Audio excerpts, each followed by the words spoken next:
Hello दोस्तों, structure classes में आपका फिर से स्वागत है। तो गाइस, इस लेक्चर में चर्चा की जाएगी एग्जाम गाइड इंपॉर्टेंट क्वेश्चनों के बारे में जो कि राजस्थान के एग्जाम हो रहे हैं, जैसे कि रीट, पटवारी आदि के लिए ये क्वेश्चन इंपॉर्टेंट होगी, जो कि करंट अफेयर्स के हिसाब से यहाँ पर क्वेश्चनों की चर्चा की जाएगी। तो आज का पहला क्वेश्चन है, मालवा ताप विद्युत ग्रह किस जिले में स्थित है? तो गाइस बताइए, हाल में ये न्यूज में था मालवा ताप विद्युत ग्रह। मालवा ताप विद्युत ग्रह है वो मध्य प्रदेश के एक जिला है खंडावा। खंडावा में लोकेटेड एक ये महत्वपूर्ण ताप विद्युत ग्रह है। ताप विद्युत ग्रह होते हैं जो कि कोयले की सहायता से बिजली जिनमें बनाई जाती है उसके लिए होते हैं। राइट। अगला क्वेश्चन है, सातवाहन वर्तमान के किस प्रदेश से संबंधित है? दोस्तों, एंशिएंट इंडिया में सातवाहन है तो एक महत्वपूर्ण शासन हुआ करता था जिसमें बहुत से लोगों ने शासन किया, जो कि आंध्र प्रदेश में मुख्य रूप से इन्होंने शासन किया था, जो दक्कन क्षेत्र था वहां पर। अपन यहाँ पर सातवाहनों के बारे में चर्चा करें। गाइस, सबसे पहले इनके परिचय की बात की जाए तो सातवाहनों का उदय है वो लगभग पहली शताब्दी ईसा पूर्व हुआ था। अब हुआ था पहली बीसी में इनका उद्भव माना जाता है, जो कि दक्कन और मध्य भारत के जो मौर्य काल है उनके उत्तराधिकारी ये रहे थे। पूछ लिया जाता है एग्जाम में कि सातवाहन किनके उत्तराधिकारी थे, तो ये जो मौर्य वंश था, मौर्य वंश के स्थान पर जो दक्कन क्षेत्र है, मध्य भारत है, वहां पर इन्होंने शासन किया था। ये मैप है, यहाँ पर आप देख सकते हैं, ये वाला क्षेत्र है दक्कन का, जो महाराष्ट्र आंध्र प्रदेश का इलाका है, यहाँ पर इन्होंने शासन किया था। राइट। गाइस, ऐसा माना जाता है कि पुराणों में वर्णित आंध्रों के समान है ये। सातवाहन राजाओं को आंध्र भूते भी कहा जाता है। यह संभवतः आंध्र जनजाति को संदर्भित करता है। तथा सातवाहन है उनके बारे में कहा जाता है ये ट्राइब थी जो कि बनते बनते शासक बन गई। राइट। गाइस, इन्होंने आंध्र प्रदेश, महाराष्ट्र, कर्नाटक और मध्य प्रदेश का जो क्षेत्र है वहां के कुछ भागों पर इन्होंने शासन किया, तथा जो दक्कन का क्षेत्र है वहां पर इन्होंने शासन किया था। राइट। दोस्तों, सातवाहनों ने तेलंगाना क्षेत्र में शासन करना शुरू किया और फिर गोदावरी बेसिन पर भी इन्होंने शासन किया, और इनकी राजधानी थी वो महाराष्ट्र के प्रतिष्ठान में स्थित थी। पूछ लिया जाता है कि सातवाहनों का जो बेसिन क्षेत्र है, मतलब आपको क्वेश्चन पूछ लिया जाएगा कि सातवाहन कौन से नदी बेसिन में शासन किया था। एग्जाम्पल के लिए आपको कृष्णा नदी ऑप्शन दे देंगे, गोदावरी दे देंगे, नर्मदा दे देंगे। तो इसका आंसर क्या होगा? गोदावरी बेसिन में इन्होंने शासन किया था। और इनकी राजधानी भी पूछ ली जाती है, तो इनकी राजधानी का क्या नाम है? प्रतिष्ठान, जिसे पैठन के नाम से भी जानते हैं। राइट। दोस्तों, सबसे पुराने सातवाहन शिलालेख पहली बीसी के हैं, जब उन्होंने कण्वों को हराया था और मध्य भारत के कुछ हिस्सों तथा उत्तर भारत, उत्तर जो महाराष्ट्र है, ऊपरी गोदावरी है, वहां पर इन्होंने अपनी जो घाटी है वहां पर इन्होंने अपनी सत्ता स्थापित की थी। राइट। यहाँ के कुछ महत्वपूर्ण शासकों के बारे में बात करें तो सबसे पहले आते हैं सिमुक। सिमुक है वो सातवाहन वंश के संस्थापक थे। ध्यान रखना, पूछ लिया जाता है सातवाहन वंश के संस्थापक कौन थे जिन्होंने मौर्यों को हराकर अपनी सत्ता स्थापित की थी, तो वो सिमुक थे। राइट। फिर उसके बाद में महत्वपूर्ण शासक आता है गौतमीपुत्र सतकर्णी, जो कि 106 से 130 ईस्वी के आसपास इन्होंने शासन किया। दोस्तों, इन्होंने शक शासक नहपान को हराया था और अपने शाही प्रतीक चिन्ह के साथ नहपान के सिक्के भी इन्होंने जारी किए थे। साथ ही इन्होंने वैदिक अश्वमेध यज्ञ हैं वो भी करवाए थे। ठीक है दोस्तों, इनकी माता गौतमी वल्लभ श्री का नासिक शिलालेख है। इसमें उन्होंने शक पल्लवक यवनों को विजेता कहा है। राइट। तो पूछ लिया जाता है कि गौतमी वल्लभी का नासिक शिलालेख किसके शासनकाल का है, तो वो है गौतमी पुत्र सतकर्णी, जिन्होंने अश्वमेध वैदिक यज्ञ भी करवाए थे। राइट। इसके बाद इसके साथ ही गाइस, गौतमी पुत्र सतकर्णी है वो राजाओं का राज, महाराजा, महाराज, महान राजा आदि की उपाधि इन्होंने धारण की थी। साथ कौन कौन सी उपाधि इन्होंने धारण की थी? राजा राज और महाराज। ठीक है। फिर आता है वशिष्ठ पुत्र पुलवामी, जो कि 130 से 154 ईस्वी तक इन्होंने शासन किया था। दोस्तों, ये गौतमी पुत्र सतकर्णी के पुत्र थे और उनके उत्तराधिकारी भी थे। इन्होंने जो गोदावरी क्षेत्र है वहां पर अपनी राजधानी है वो पैठन में स्थापित की थी। ठीक है।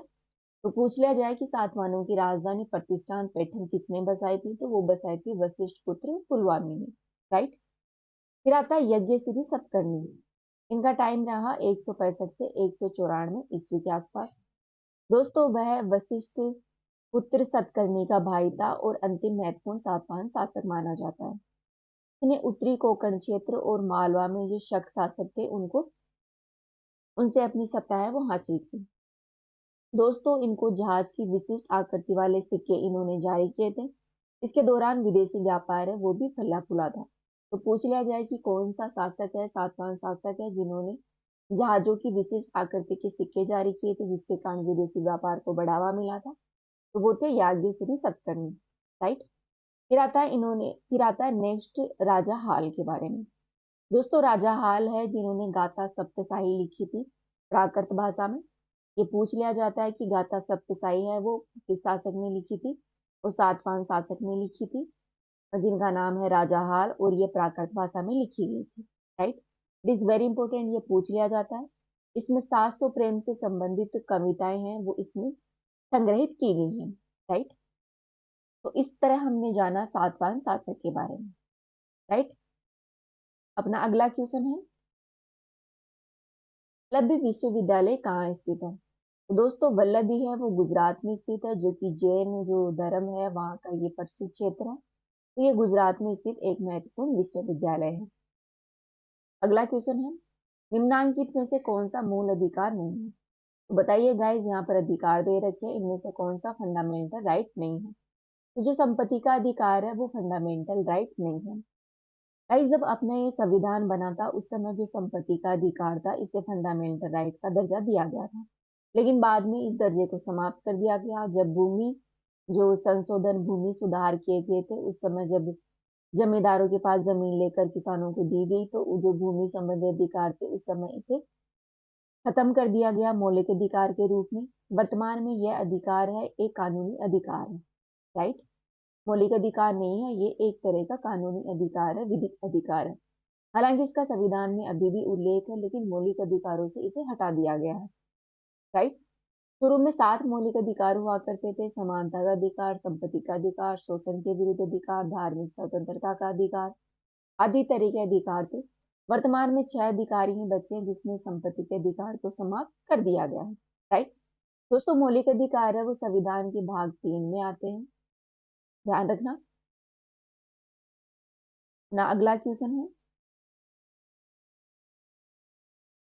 पाबीतोरा वाइल्ड लाइफ सेंचुरी के बारे में। दोस्तों क्वेश्चन है कि पाबीतोरा वन्य जीव अभ्यारण्य है वो कौन से राज्य में स्थित है। दोस्तों ये जो अपने उत्तरी पूर्वी राज्य हैं वहां पर स्थित है। ये आंध्र इसमें अपने असम में स्थित एक महत्वपूर्ण वाइल्ड लाइफ सेंचुरी है। इसके बारे में बात करते हैं। तो दोस्तों ये जो असम का गुवाहाटी क्षेत्र है वहां से लगभग 45 किलोमीटर दूर एक मोरीगांव क्षेत्र है वहां पर स्थित है, जो कि ब्रह्मपुत्र नदी का मैदानी इलाका है वहां पर भी लोकेटेड है। राइट। तो पाबीदोरा वाइल्ड लाइफ सेंचुरी है वो ब्रह्मपुत्र नदी के मैदानी क्षेत्र है वहां पर स्थित है, गुवाहाटी क्षेत्र में, असम में। राइट।